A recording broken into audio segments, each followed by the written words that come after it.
Everybody does lists of the best and worst movies of the year, so I figured I'd do something different and pick my top 5 meh movies of the year. That is to say, movies that didn't make me particularly cranky, but didn't exactly thrill me either.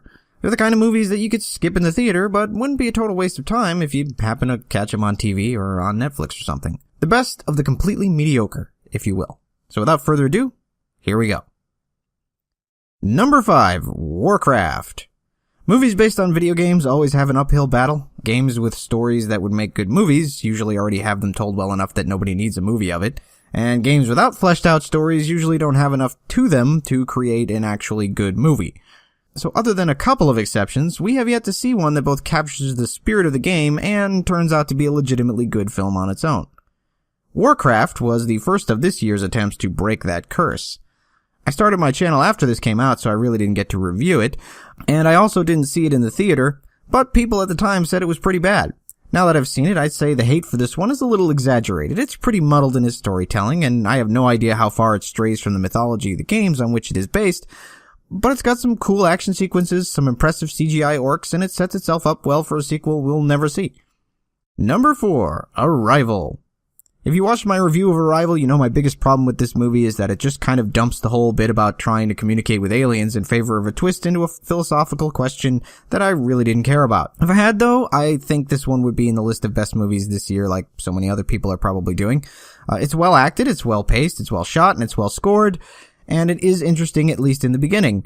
It's nice to see a more thoughtful sci-fi movie, but since it kind of bails on what I liked about it 3/4 of the way through, it ends up down here on the meh list. Number 3, Star Trek Beyond.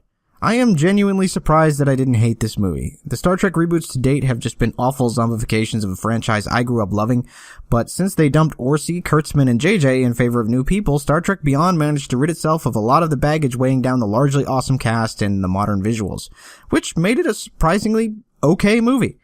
Sure, it still has some really stupid stuff in it, but it is the first time this reboot series doesn't feel like it's actively trying to insult my intelligence. They even managed to do their social justice warrior thing without getting all in your face about it. Top that off with a refreshingly understated, yet still very touching nod to the recent death of Leonard Nimoy, and I'd almost consider watching this again. Number 2, London Has Fallen. I had almost forgotten this came out this year, and I know many people hated it for the America-centric focus, but it's probably the best Die Hard movie since Olympus Has Fallen, which itself was Die Hard in the White House. It's just a fun action flick that reminds me of the good old days of the 80s and 90s when we were allowed to have badass action heroes who weren't conflicted about who their enemies were, and they rattled off one-liners every time they took one out. It's still a phenomenally stupid movie full of ridiculous contrivances, but hey, that was a staple of the genre back then too.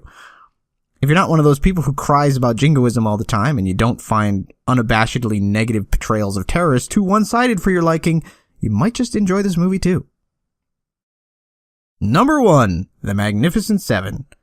The suitably multicultural Seven is probably the least offensive reboot remake I've seen in a long time. It's got a lot of things going for it, which starts with Denzel and Chris Pratt being leads.